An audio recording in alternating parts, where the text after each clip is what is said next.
Asyaitanu ya'idukumul faqra. Setan selalu membisikkan kekurangan dalam hati. Setan selalu membisikkan kesedihan. Setan selalu membisikkan ketakutan. Halau ketakutan itu dengan takbir. Usir rasa cemas itu dengan takbir.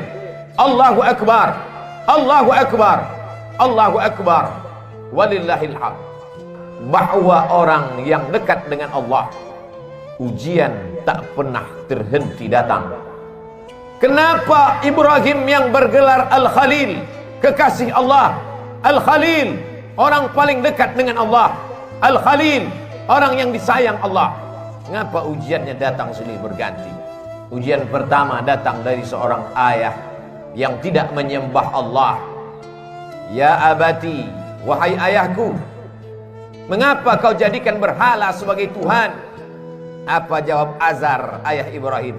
La illam tantahi, kalau kau tidak berhenti menceramahi aku, kalau kau tidak berhenti mendakwahi aku, la arjumannaka, akan ku lempar kau pakai batu sampai mati. Wahjurni maliya, tinggalkan aku untuk selamanya. Tak ada ujian yang paling berat selain berhadapan dengan ayah kandung yang musyrik mempersekutukan Allah. Kasarkah Ibrahim? Tidak. Apa jawab Nabi Ibrahim? Sa'astaghfirulaka rabbi, aku tetap akan memintakan ampun kepada Allah atas dosa-dosamu, hai ayahku. Innahu kana bihafiyya, Allah itu sayang kepadaku, Allah itu cinta kepadaku. Aku akan memintakan ampunannya untukmu. Ini adalah pelajaran bahwa ujian akan datang silih berganti. Ada sebagian orang yang beranggapan kalau dia sudah taubat, kalau dia sudah hijrah, maka hidupnya akan tenang, senang, kenyang, lenang, tak lagi ada ujian. Salah. Hijrah bukan berarti tanpa ujian. Hijrah bukan berarti hidup akan senang, tenang, dan kenyang. Hijrah membuat kita lebih kuat kepada Allah. Bebannya tetap sama, bebannya tetap datang, tapi kekuatan lebih kuat dari sebelumnya. Itulah makna hijrah, itulah makna taubat, itulah makna mendekatkan diri kepada Allah Subhanahu wa taala. Berhadapan dengan keluarga dekat, Ibrahim lulus. Berhadapan dengan musuh-musuh Allah, ketika mereka berdebat dengan otak, Ibrahim menang. Apa kata Ibrahim alaihi salam? Yang membunuh berhala-berhala kalian, yang memecahkan dan menghancurkan patung-patung ini adalah patung yang paling besar. Nabi Ibrahim sedang mengajak mereka untuk berdebat. Gunakan akal kalian. Selama ini kalian menyembah patung, selama ini kalian menyembah berhala. Hari ini berhala-berhala itu hancur. Kalau kalian mau tahu siapa yang menghancurkannya, fas'aluhu in kanu yantiqun. Tanya berhala yang besar ini. Tanya berhala yang besar. Digantungkan Nabi Ibrahim kampak di leher berhala itu. Biasanya orang kalau sudah kalah berdebat, kalah otak, dia akan main otot, dia akan main kekuasaan, dia akan main jabatan. Mereka kumpulkan kayu-kayu dan batu-batu, lalu diperintahkan oleh penguasa, harriquhu, bakar Ibrahim. Mereka membakar Ibrahim. Saat itu api yang panas berubah, sunnatullah terjadi. Apa kata Allah Subhanahu wa taala? Ya nar, wahai api, kuni bardan, sejuklah, wasalaman, selamat ala Ibrahim. Api yang tabiatnya membakar, saat itu tidak membakar, karena Allah berkata, bardan, sejuklah engkau wahai api. Ibrahim keluar dari api unggun dalam keadaan kedinginan. Andai Allah tidak menutup ayat itu dengan salaman, selamat, mungkin Nabi Ibrahim akan mati kedinginan di dalam api yang panas. Api tak dapat membakar kalau sudah Allah berkuasa. Ini menunjukkan bahwa Ibrahim alaihi salam tetap berhadapan dengan penguasa yang zalim, berhadapan dengan berbagai macam ujian, berhadapan dengan ayah kandung, lulus, berhadapan dengan penguasa yang zalim, lulus. Tapi ada ujian yang lebih berat daripada itu. Ujian kerinduan, ujian kehampaan hati, ujian kekosongan jiwa. Ingin mendengar tangisan anak kecil di dalam rumah, dalam gendong dan pelukan. Berdoa Ibrahim alaihissalam, Rabbi habli minas salihin, berikan aku anak yang saleh, berikan aku anak yang saleh ya Allah. 86 tahun dia berdoa kepada Allah. Begitu disebutkan oleh Imam Abul Fida Ismail Ibnu Katsir dalam tafsir Al-Qur'anil Azim. Adakah hari ini orang yang berdoa, sudah sholat, sudah tahajud, sudah berinfak, sudah bersedekah, mengapa Allah tidak mengabulkan doa saya? Mengapa Allah tidak memperkenankannya? Hari ini kisah Nabi Ibrahim mengingatkan kita kembali, sesungguhnya tak sulit bagi Allah untuk memberikan yang kau cintai, yang kau sayangi, yang kau harap-harapkan. Tapi Allah ingin kau merintih di tengah malam dalam doamu. Allah ingin melihat kau bermunajat dengan tetesan air matamu. Allah ingin kau berdoa. Allah ingin kau berikan segalanya kepada Allah. Allah maha cemburu. Allah tak ingin kau berbagi dengan yang lain. Oleh sebab itu munajat di tengah malam, berdoa kepada Allah. Sesungguhnya Allah ingin meningkatkan derajat, menghapuskan doa, menghapuskan dosa dengan doa-doa dan permintaan seorang hamba. Aqrabu ma yakunul 'abdu min rabbih, seorang hamba paling dekat dengan Allah wa huwa sajid, ketika dia sedang bersujud. Fa aksiru fihi du'a, perbanyaklah doa. Pesan pertama dari kehidupan Nabi Ibrahim, bahwa hidup tak pernah lepas dari ujian. Hari ini kita sedang menghadapi ujian besar. Saudara-saudaraku yang kena PHK, saudara-saudaraku yang kesulitan dalam mencari nafkah, sesungguhnya ujian itu tetap datang silih berganti. Allah hanya ingin melihat perut itu kosong dari materi, sehingga kalau perut kosong, hati penuh, besarkan Allah. Allahu Akbar, Allahu Akbar, Allahu Akbar, walillahil hamd. La ilaha illallah, Allahu Akbar, walillahil hamd. Besarkan Allah dalam hatimu, supaya dunia ini kecil dalam pandangan matamu. Besarkan Allah dalam jiwamu, supaya kau melihat ujian itu kecil. Dunia ini tak sampai setengah sayap nyamuk, saudaraku. Dunia ini tak sampai setengah sayap nyamuk. Oleh sebab itu, man arafat dunia hanat alaih, siapa yang tahu hakikat dunia, maka ringan dunia ini baginya. Allahumma la taj'alid dunya akbar hammina wala mablagha ilmina. Jangan jadikan dunia ini cita-cita terbesar kami, ya Allah. Jangan jadikan dunia ini harga terhadap ilmu kami. Dunia hanyalah jembatan menuju akhirat. Ad-dunya balaghun ilal akhirah. Kalau ditakdirkan Allah kita masih menikmati dunia ini sampai besok pagi, jadikan dunia ini sebagai amal saleh. Tapi kalau dunia ini hanya berakhir sampai nanti malam, berarti husnuzan. Allah ingin membuat kita berhenti daripada dosa. Itulah mengapa Nabi Ibrahim disebut 4 kali sehari semalam dalam satu salat 2 rakaat. Bagaimana dengan 4 rakaat? Bagaimana dengan yang lain? Bagaimana dengan salat sunat?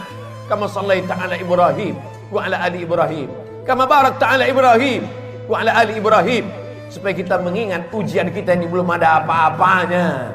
Ujian kita ini belum ada sebesar ujung kuku kelingking Ibrahim alaihissalam. Maka ketika kita membandingkan hidup kita dengan Ibrahim, ringanlah terasa. Keluarlah dari mulut alhamdulillah, keluarlah dari mulut subhanallah. Yang keluar bukan caci maki dan sumpah serapah. Pelajaran pertama, bandingkan diri kita dengan ujian Nabi Ibrahim alaihissalam. Pelajaran yang kedua, bahwa tak ada tempat meminta kecuali kepada Allah. Tak ada tempat berharap kecuali kepada Allah. Gantungkan harapan kepada Allah. La ta'khudhuhu sinatun wala naum. Dia tak mengantuk, dia tak tidur. Jangan gantungkan harapan kepada manusia. Hari ini menjadi kawan, besok berubah menjadi lawan. Jangan gantungkan harapan kepada benda. Benda akan binasa. Jangan gantungkan harapan kepada kuasa. Kuasa akan sirna. Gantungkanlah kepada Dia. Siapa Dia? Allah. Adakah Tuhan selain Dia? La ilaha illa huwa. Hidupkah Dia? Dia tidak hanya hidup, Dia maha hidup. Al-Hayyu. Apakah Dia mengatur setiap gerak langkah hidup kita? Al-Qayyum. Dia bukan pabrik kursi yang setelah pabrik kursi mencetak lalu kemudian tidak tahu di mana letak berada. Dia bukan pabrik karpet, setelah karpet dicetak, dijual, tak tahu di mana berada. Dia adalah Allah Al-Qayyum, mengatur kehidupan kita, detak jantung kita, hayunan tangan kita, langkah kaki kita, bisikan yang ada di hati kita. terlintas dalam kepala kita. Dia tahu siapa dia, Allah. Adakah Tuhan selain dia? La ilaha illa huwa. Hidupkah dia? Dia maha hidup. Al-Qayyum, dia mengatur hidup kita. Mengapa cemas? Mengapa takut? Mengapa ngeri? Ada dia yang mengatur segala hidup kita. Kuasakah dia? Lahu ma fis samawati wa ma fil ard. Ada yang bisa menolong selain dia? Man dzal ladzi yashfa'u 'indahu illa bi'idhnih. Tahukah dia apa yang ada dalam kepala kita hari ini? Ya'lamu ma baina aydihim wa ma khalfahum wa la yuhituna bi syai'in min 'ilmihi illa bima syaa'. Sehebat apa kuasanya? Wasi'a kursiyyuhu samawati wal ard. Sulit dia mengatur alam semesta. Wala ya'uduhu hifdzuhuma. Hebatkah dia? Kuasakah dia? Tinggikah dia? Besarkah dia? Wa huwal 'aliyyul 'azim. Itulah yang menguatkan kita. Itulah yang membuat kita hebat di antara makhluk yang lain. Kalaulah manusia itu hebat karena besarnya, tentu lebih besar sapi yang ada di depan kita, tapi kita akan menyembelih dia. Kalaulah manusia itu hebat karena suaranya, tentulah onta lebih besar suaranya, tapi pagi ini onta disembelih. Kita hebat karena kita membesarkan Allah. Kita hebat karena dibesarkan oleh Allah. Allahu Akbar, Allahu Akbar, Allahu Akbar. La ilaha illallah wallahu akbar. Allahu Akbar, walillahil hamd. Dunia tanpa Allah terasa kecil. Itu yang dirasakan oleh Sayyidina Abu Bakar Siddiq. Kita berada di dalam Jabal Sur, saat bersembunyi akan pindah ke kota Al-Madinah Al-Munawwarah. Datang orang kafir Quraisy menyerbu. Mereka akan membunuhnya. Bergetar tangan Sayyidina Abu Bakar. Tapi Nabi tahu. Apa kata Nabi? La tahzan, jangan sedih. La tahzan, jangan takut. La tahzan, jangan cemas. Innallaha ma'ana. Allah bersama kita. Yakin Allah bersamamu, maka kau terasa besar di hadapan makhluk-makhluk yang lain. Kau bukan apa-apa. Kau hanyalah setumpuk daging busuk yang akan dimakan cacing tanah. Tapi ketika kau besarkan Allah, maka kau ikut menjadi besar. Ketika kau berkata ya Rab, saat itu kau yakin Allah menjagamu. Ketika keluar dari mulutmu ya Rab, saat itu kau yakin Allah memberimu rezeki. Wa ma min dabbatin fil ardi illa 'ala Allah rizquha. Tak ada satupun yang melata di atas muka bumi ini kecuali Allah menjamin rezekinya. Mengapa orang korupsi? Karena takut anak tidak makan. Mengapa orang menjadi nepotisme? Mengapa orang menghalalkan segala cara? Karena takut tidak makan. Orang yang hanya memikirkan perut, maka hakikat dirinya tak jauh lebih kecil daripada yang keluar dari perut. Orang yang hanya memikirkan lambung, maka dia tak lebih besar daripada yang keluar dari lambung. Itulah mengapa Allah menjauhkan otak dari lambung. Otak di atas, lambung di bawah, supaya kita jangan hanya memikirkan lambung. Tapi hari ini ada manusia yang begitu ketakutan. Kenapa? Karena hanya urusan lambung. Menjegal kawan seiring, menggunting dalam lipatan, menikam dari belakang, musuh dalam selimut. Gara-gara apa? Gara-gara lambung. Atib mat'amak, jaga makananmu, takun mustajabud da'wah, doamu akan dikabulkan Allah. Pelajaran kedua yang diambil dari kehidupan Nabi Ibrahim alaihissalam, senantiasa berdoa kepada Allah. Tapi ada orang-orang yang berdoa kepada Allah, doanya tak dikabulkan Allah.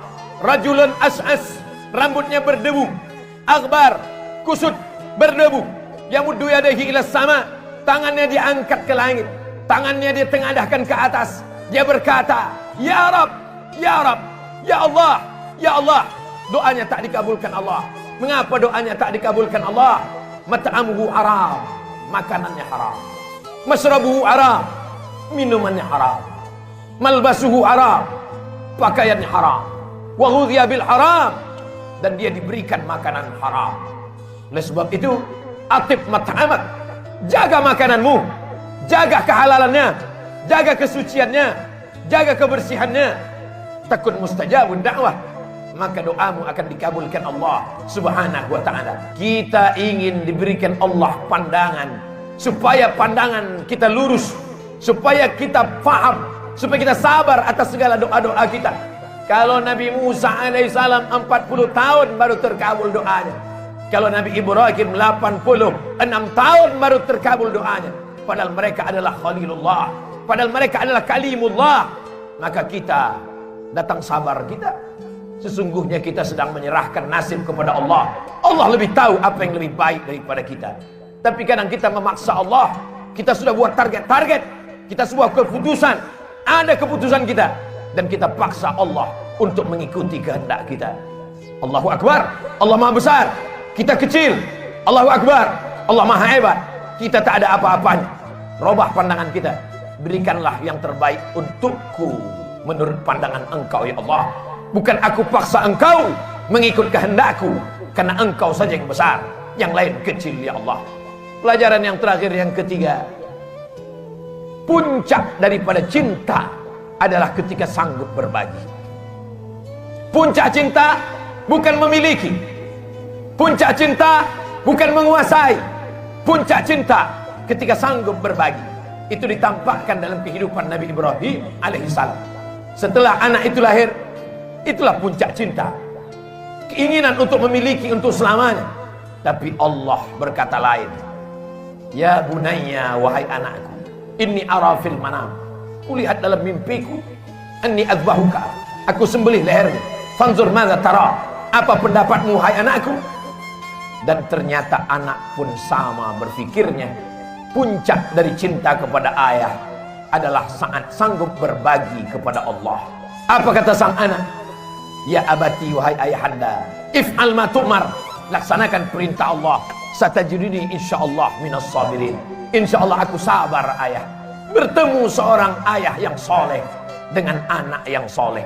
Jangan pernah bermimpi mendapatkan anak yang soleh kalau tidak dari ayah yang soleh. Soleh dalam berfikir, soleh dalam beramal, soleh dalam mencari nafkah. Siapa yang cinta kepada Allah, maka dia bagikan kepada Allah. Siapa yang cinta kepada makhluk, maka habis untuk makhluk. Makhluk itu mati, semuanya berakhir. Tapi cinta kepada Allah, itulah yang kekal abadi.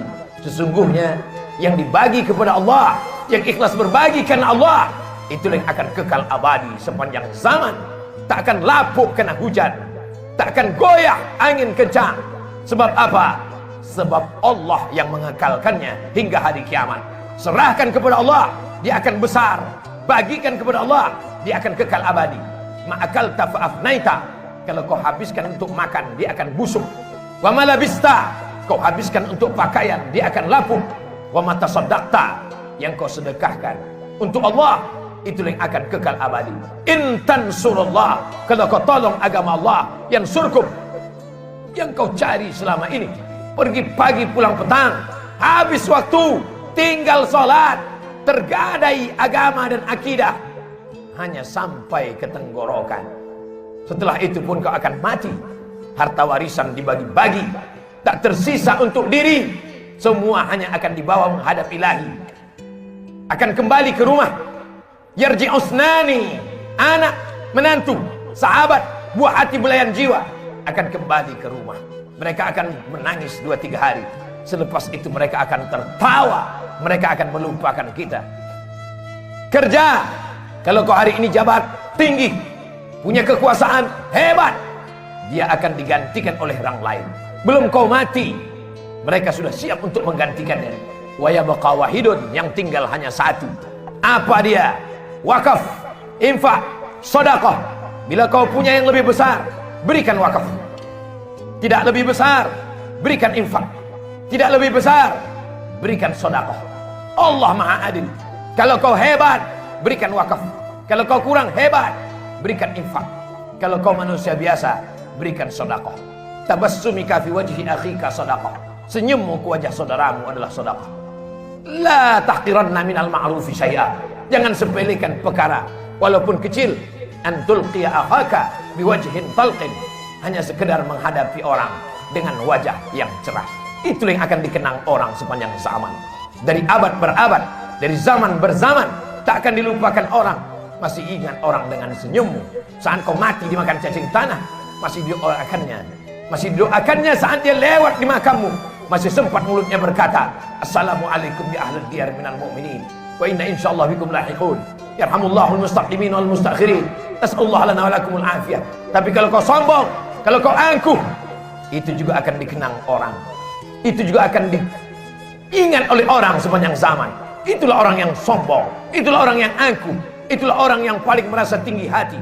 Oleh sebab itu, bukti kau rendah hati kepada Allah, berinfak, berwakaf dan bersedekah. Bukti kau rendah hati, tawadhu kepada manusia, berhadapanlah dengan orang dengan tatapan yang baik, dengan cakap yang baik, dengan perbuatan yang baik. Qaulun ma'rufun, perbuatan yang baik. Wa maghfiratun, pemberian maaf. Khairun, lebih baik. Min sadaqatin, daripada pemberian perbuatan baik. Yatsba'uha adha, tapi diiringi oleh perbuatan yang jelek.